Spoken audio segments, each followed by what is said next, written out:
La carta del apóstol Pablo a los Gálatas, capítulo 1.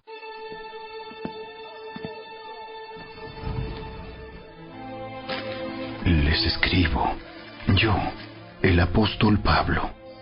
No fui nombrado apóstol por ningún grupo de personas, ni por ninguna autoridad humana, sino por Jesucristo mismo, y por Dios Padre, quien levantó a Jesús de los muertos. Todos los hermanos de este lugar se unen a mí para enviar esta carta que escribo a las iglesias de Galacia. Que Dios Padre y nuestro Señor Jesucristo les concedan gracia y paz. Tal como Dios nuestro Padre lo planeó, Jesús entregó su vida por nuestros pecados para rescatarnos de este mundo de maldad en el que vivimos. A Dios sea toda la gloria, por siempre y para siempre. Amén. Me escandaliza que ustedes estén apartándose tan pronto de Dios, quien los llamó a sí mismo por medio de la amorosa misericordia de Cristo. Están siguiendo un evangelio diferente que aparenta ser la buena noticia, pero no lo es en absoluto. Están siendo engañados por los que a propósito distorsionan la verdad acerca de Cristo. Si alguien, ya sea nosotros o incluso un ángel del cielo, les predica otra buena noticia diferente de la que nosotros les hemos predicado, que le caiga la maldición de Dios. Repito lo que ya hemos dicho.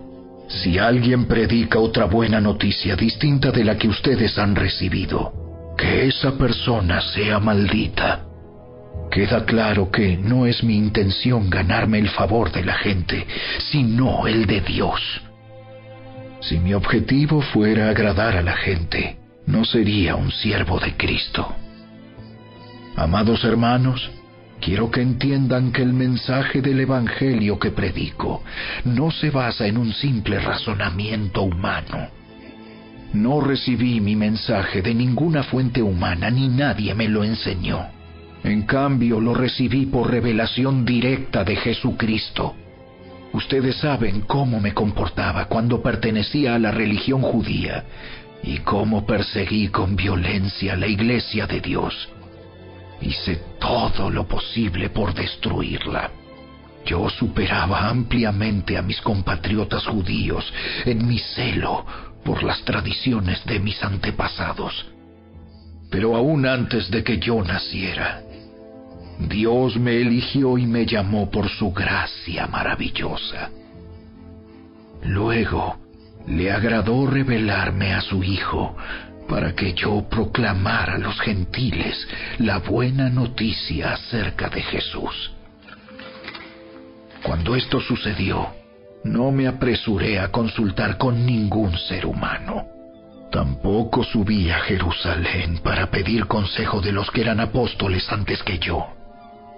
En cambio, me fui a la región de Arabia y después regresé a la ciudad de Damasco. Luego, 3 años más tarde, fui a Jerusalén para conocer a Pedro y me quedé 15 días con él. El único otro apóstol que conocí en esos días fue Santiago, el hermano del Señor. Declaro delante de Dios que no es mentira lo que les escribo. Después de esa visita, me dirigí al norte, a las provincias de Siria y Cilicia, y aún así, las iglesias en Cristo que están en Judea todavía no me conocían personalmente. Todo lo que sabían de mí era lo que la gente decía. El que antes nos perseguía, ahora predica la misma fe que trataba de destruir. Y alababan a Dios por causa de mí.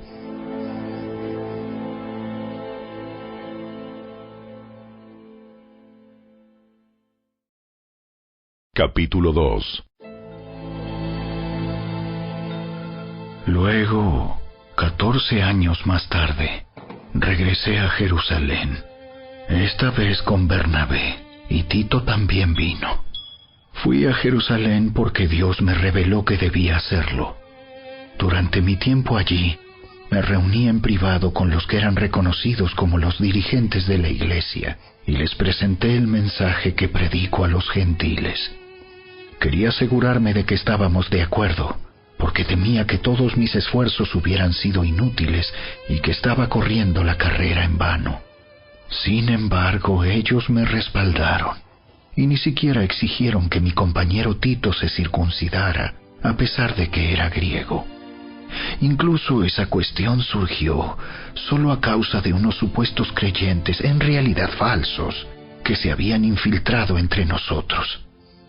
Se metieron en secreto para espiarnos y privarnos de la libertad que tenemos en Cristo Jesús, pues querían esclavizarnos y obligarnos a seguir los reglamentos judíos. Pero no nos doblegamos ante ellos, ni por un solo instante. Queríamos preservar la verdad del mensaje del Evangelio para ustedes. Los líderes de la iglesia no tenían nada que agregar a lo que yo predicaba. Dicho sea de paso, su fama de grandes líderes a mí no me afectó para nada, porque Dios no tiene favoritos. Al contrario, ellos comprendieron que Dios me había dado la responsabilidad de predicar el Evangelio a los gentiles, tal como le había dado a Pedro la responsabilidad de predicar a los judíos. Pues el mismo Dios que actuaba por medio de Pedro, apóstol a los judíos, también actuaba por medio de mí, apóstol a los gentiles. De hecho, Santiago, Pedro y Juan, quienes eran considerados pilares de la iglesia, reconocieron el don que Dios me había dado y nos aceptaron a Bernabé y a mí como sus colegas. Nos animaron a seguir predicando a los gentiles mientras ellos continuaban su tarea con los judíos. La única sugerencia que hicieron fue que siguiéramos ayudando a los pobres, algo que yo siempre tengo deseos de hacer. Pero cuando Pedro llegó a Antioquía, tuve que enfrentarlo cara a cara, porque él estaba muy equivocado en lo que hacía.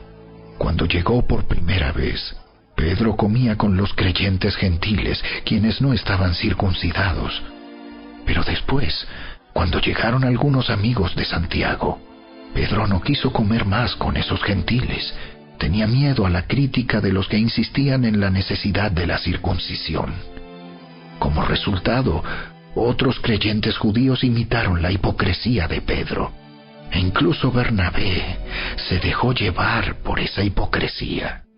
Cuando vi que ellos no seguían la verdad del mensaje del Evangelio, le dije a Pedro delante de todos los demás: si tú, que eres judío de nacimiento, dejaste a un lado las leyes judías y vives como un gentil, ¿por qué ahora tratas de obligar a estos gentiles a seguir las tradiciones judías? Tú y yo somos judíos de nacimiento. No somos pecadores, como los gentiles. Sin embargo, sabemos que una persona es declarada justa ante Dios por la fe en Jesucristo y no por la obediencia a la ley. Y nosotros hemos creído en Cristo Jesús para poder ser declarados justos ante Dios por causa de nuestra fe en Cristo, y no porque hayamos obedecido la ley. Pues nadie jamás será declarado justo ante Dios mediante la obediencia a la ley. Pero supongamos que intentamos ser declarados justos ante Dios por medio de la fe en Cristo, y luego se nos declara culpables por haber abandonado la ley. ¿Acaso esto quiere decir que Cristo nos ha llevado al pecado? Por supuesto que no. Más bien, soy un pecador si vuelvo a construir el viejo sistema de la ley que ya eché abajo. Pues cuando intenté obedecer la ley misma me condenó. Así que morí a la ley.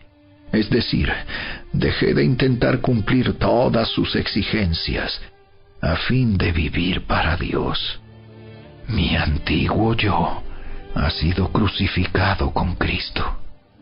Ya no vivo yo, sino que Cristo vive en mí. Así que vivo en este cuerpo terrenal, confiando en el Hijo de Dios, quien me amó y se entregó a sí mismo por mí. Yo no tomo la gracia de Dios como algo sin sentido, pues si cumplir la ley pudiera hacernos justos ante Dios, entonces no habría sido necesario que Cristo muriera.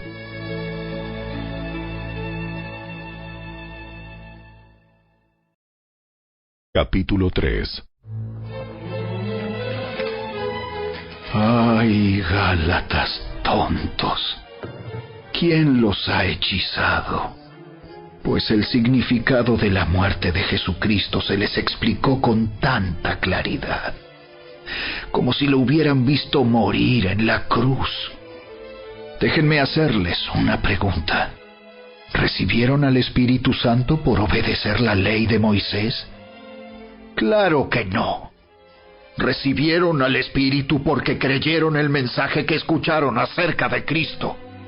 ¿Será posible que sean tan tontos después de haber comenzado su nueva vida en el Espíritu? ¿Por qué ahora tratan de ser perfectos mediante sus propios esfuerzos? ¿Acaso han pasado por tantas experiencias en vano? No puede ser que no les hayan servido para nada. Vuelvo a preguntarles, ¿acaso Dios les da al Espíritu Santo y hace milagros entre ustedes porque obedecen la ley? Por supuesto que no. Es porque creen el mensaje que oyeron acerca de Cristo.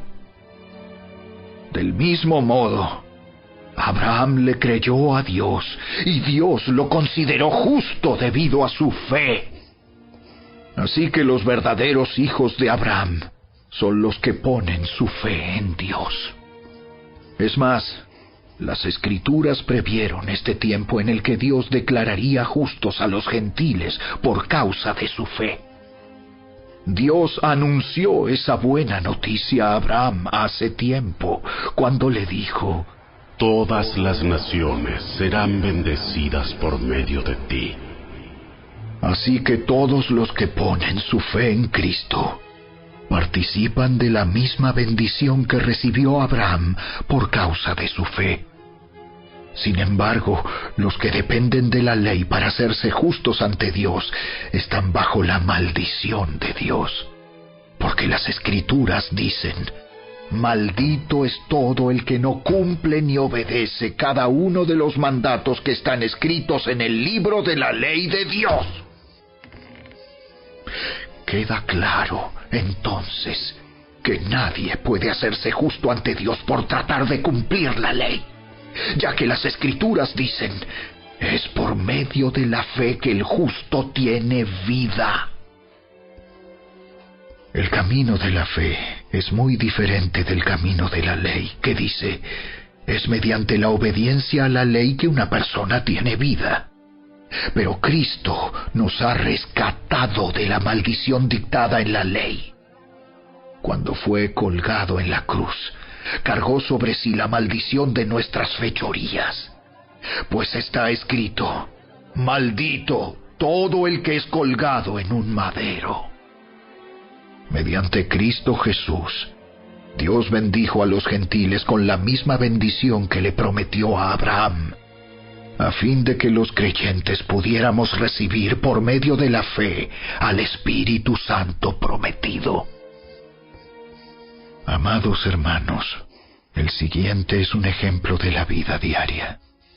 Así como nadie puede anular ni modificar un acuerdo irrevocable, tampoco en este caso. Dios ha dado las promesas a Abraham y a su hijo. Y noten que la Escritura no dice a sus hijos, como si significara muchos descendientes. Más bien dice a su Hijo. Y eso sin duda se refiere a Cristo. Lo que trato de decir es lo siguiente: el acuerdo que Dios hizo con Abraham no podía anularse 430 años más tarde, cuando Dios le dio la ley a Moisés, porque Dios estaría rompiendo su promesa. Pues si fuera posible recibir la herencia por cumplir la ley, entonces esa herencia ya no sería el resultado de aceptar la promesa de Dios. Pero Dios, por su gracia, se la concedió a Abraham mediante una promesa. Entonces, ¿para qué se entregó la ley? Fue añadida a la promesa para mostrarle a la gente sus pecados. Pero la intención era que la ley durara solo hasta la llegada del Hijo prometido.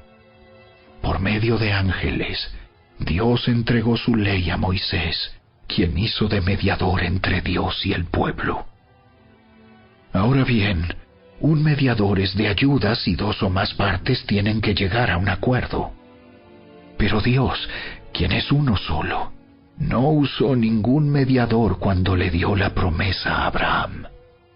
¿Hay algún conflicto entonces entre la ley de Dios y las promesas de Dios?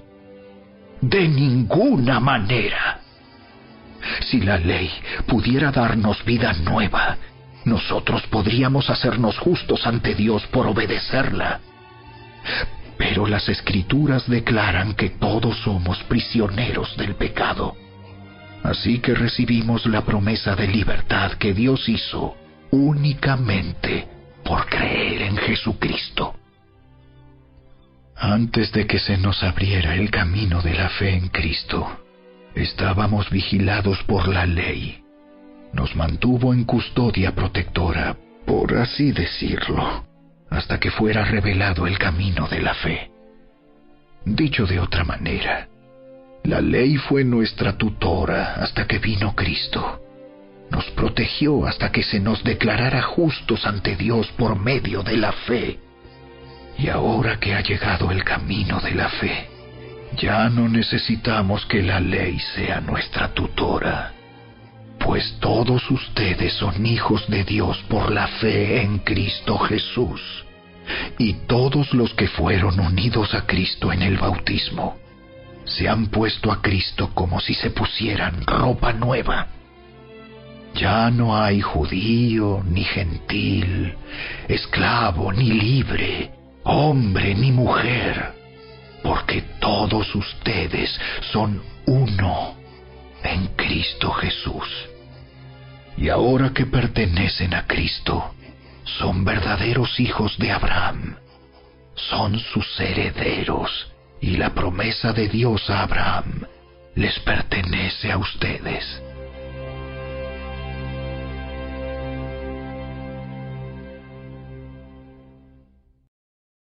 Capítulo 4.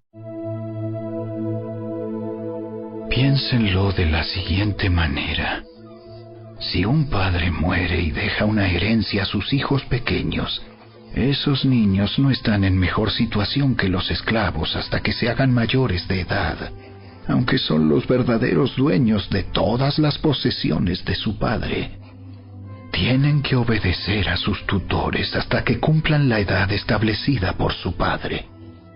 Eso mismo sucedía con nosotros antes de que viniera Cristo. Éramos como niños. Éramos esclavos de los principios espirituales básicos de este mundo. Sin embargo, cuando se cumplió el tiempo establecido, Dios envió a su Hijo, nacido de una mujer y sujeto a la ley. Dios lo envió para que comprara la libertad de los que éramos esclavos de la ley, a fin de poder adoptarnos como sus propios hijos. Y debido a que somos sus hijos, Dios envió al Espíritu de su Hijo a nuestro corazón, el cual nos impulsa a exclamar: Abba, Padre. Ahora ya no eres un esclavo, sino un hijo de Dios. Y como eres su hijo, Dios te ha hecho su heredero. Antes de conocer a Dios, ustedes los gentiles eran esclavos de los llamados dioses que ni siquiera existen. Así que ahora que conocen a Dios, o mejor dicho, ahora que Dios los conoce a ustedes, ¿Por qué quieren retroceder y convertirse otra vez en esclavos de los débiles e inútiles principios espirituales de este mundo? Pretenden ganarse el favor de Dios al cumplir con ciertos días o meses, estaciones o años. Temo por ustedes. Quizá todo el arduo trabajo que hice entre ustedes fue en vano. Amados hermanos, les ruego que vivan como yo, libres de esas cosas, pues yo llegué a ser como ustedes, los gentiles, libre de esas leyes. Ustedes no me trataron mal cuando les prediqué por primera vez. Sin duda, recordarán que yo estaba enfermo la primera vez que les llevé la buena noticia. Aunque mi condición los tentaba a no aceptarme, ustedes no me despreciaron ni me rechazaron. Todo lo contrario, me recibieron y me cuidaron como si yo fuera un ángel de Dios o incluso el mismo Cristo Jesús. ¿Dónde ha ido a parar el espíritu de alegría y de gratitud que antes tenían? Estoy seguro de que ustedes se hubieran arrancado los propios ojos para dármelos de haber sido posible. ¿Acaso ahora me volví su enemigo porque les digo la verdad? Esos falsos maestros están muy ansiosos de ganarse el favor de ustedes, pero sus intenciones no son nada buenas. Lo que quieren es aislarlos de mí para que ustedes solo les presten atención a ellos. Si alguien quiere hacer cosas buenas por ustedes, no hay ningún problema, pero que lo haga en todo tiempo, no solo cuando estoy con ustedes. Oh, mis hijos queridos, siento como si volviera a sufrir dolores de parto por ustedes. Y seguirán hasta que Cristo se forme por completo en sus vidas. Desearía estar con ustedes en este momento para poder hablarles en otro tono, pero estando tan lejos, no sé qué más puedo hacer para ayudarlos. Díganme ustedes, los que quieren vivir bajo la ley, ¿saben lo que en realidad dice la ley? Las Escrituras dicen que Abraham tuvo 2 hijos, uno de la mujer esclava y el otro de su esposa, quien había nacido libre. El nacimiento del hijo de la esclava fue el resultado de un intento humano por lograr que se cumpliera la promesa de Dios. Pero el nacimiento del hijo de la libre fue la manera en que Dios cumplió su promesa. Esas 2 mujeres son una ilustración de los 2 pactos de Dios. La primera mujer, Agar, representa el monte Sinaí, donde el pueblo recibió la ley que los hizo esclavos. Y ahora Jerusalén es igual que el monte Sinaí, en Arabia, porque la ciudad y sus hijos viven bajo la esclavitud de la ley. Pero la otra mujer, Sara, representa la Jerusalén celestial. Ella es la mujer libre y es nuestra madre. Como dijo Isaías: Alégrate, oh mujer sin hijos, tú que nunca diste a luz. Ponte a gritar de alegría, tú que nunca tuviste dolores de parto, pues la mujer desolada ahora tiene más hijos que la que vive con su esposo. Y ustedes, amados hermanos, son hijos de la promesa igual que Isaac, pero ahora son perseguidos por los que quieren que cumplan la ley, tal como Ismael, el hijo que nació del esfuerzo humano, persiguió a Isaac, el Hijo que nació por el poder del Espíritu. Pero ¿qué dicen las Escrituras al respecto? Echa fuera a la esclava y a su hijo, porque el hijo de la mujer esclava no compartirá la herencia del hijo de la mujer libre.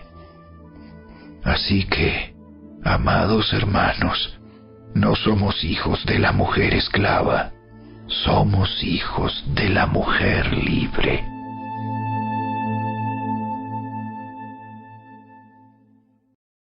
Capítulo 5. Por lo tanto, Cristo en verdad nos ha libertado. Ahora asegúrense de permanecer libres y no se esclavicen de nuevo a la ley. Presten atención. Yo, Pablo, les digo lo siguiente. Si dependen de la circuncisión para hacerse justos ante Dios, entonces Cristo no les servirá de nada. Lo repito, si pretenden lograr el favor de Dios mediante la circuncisión, entonces están obligados a obedecer cada una de las ordenanzas de la ley de Moisés. Pues si ustedes pretenden hacerse justos ante Dios por cumplir la ley, han quedado separados de Cristo. Han caído de la gracia de Dios. Sin embargo, los que vivimos por el Espíritu esperamos con anhelo recibir por la fe la justicia que Dios nos ha prometido. Pues una vez que depositamos nuestra fe en Cristo Jesús, de nada sirve estar o no circuncidado. Lo importante es la fe que se expresa por medio del amor. Ustedes corrían muy bien la carrera. ¿Quién les impidió seguir la verdad? Seguro que no fue Dios, porque Él es quien los llamó a ser libres. Esa falsa enseñanza es como un poquito de levadura que impregna toda la masa. Confío en que el Señor los guardará de creer falsas enseñanzas. Dios juzgará a la persona que los está confundiendo, sea quien fuere. Amados hermanos, si yo todavía predicara que ustedes deben circuncidarse, como algunos dicen que hago, ¿por qué entonces aún se me persigue? Si ya no predicara que la salvación es por medio de la cruz de Cristo, nadie se ofendería. Cómo me gustaría que esos perturbadores que quieren mutilarlos a ustedes mediante la circuncisión se mutilaran ellos mismos. Pues ustedes, mis hermanos, han sido llamados a vivir en libertad. Pero no usen esa libertad para satisfacer los deseos de la naturaleza pecaminosa. Al contrario, usen la libertad para servirse unos a otros por amor. Pues toda la ley puede resumirse en un solo mandato: ama a tu prójimo como a ti mismo. Pero si están siempre mordiéndose y devorándose unos a otros, tengan cuidado. Corren peligro de destruirse unos a otros. Por eso les digo, dejen que el Espíritu Santo los guíe en la vida. Entonces no se dejarán llevar por los impulsos de la naturaleza pecaminosa. La naturaleza pecaminosa desea hacer el mal, que es precisamente lo contrario de lo que quiere el Espíritu. Y el Espíritu nos da deseos que se oponen a lo que desea la naturaleza pecaminosa. Estas dos fuerzas luchan constantemente entre sí. Entonces ustedes no son libres para llevar a cabo sus buenas intenciones.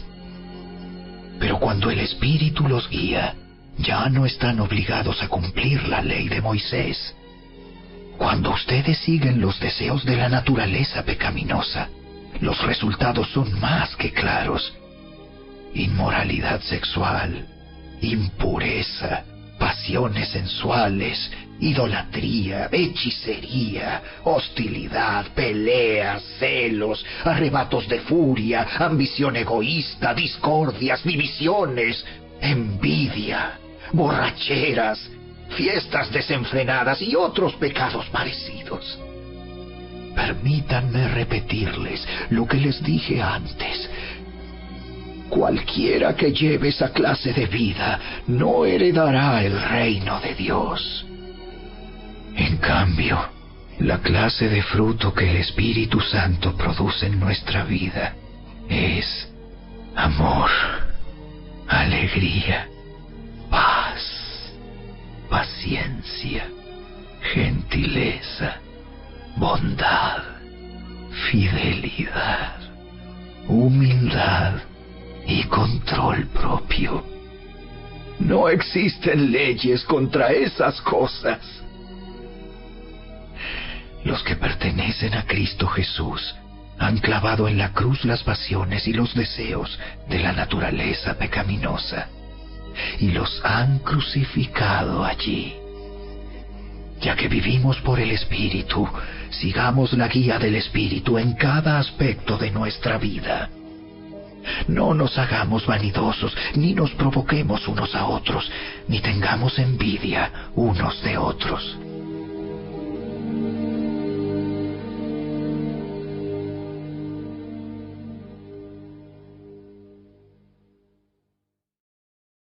Capítulo 6.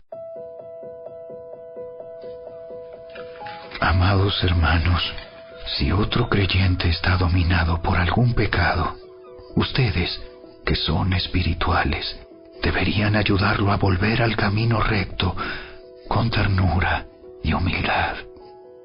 Y tengan mucho cuidado de no caer ustedes en la misma tentación. Ayúdense a llevar los unos las cargas de los otros y obedezcan de esa manera la ley de Cristo. Si te crees demasiado importante para ayudar a alguien, solo te engañas a ti mismo. No eres tan importante. Presta mucha atención a tu propio trabajo, porque entonces obtendrás la satisfacción de haber hecho bien tu labor y no tendrás que compararte con nadie. Pues cada uno es responsable de su propia conducta. Los que reciben enseñanza de la palabra de Dios deberían proveer a las necesidades de sus maestros, compartiendo todas las cosas buenas con ellos. No se dejen engañar. Nadie puede burlarse de la justicia de Dios. Siempre se cosecha lo que se siembra.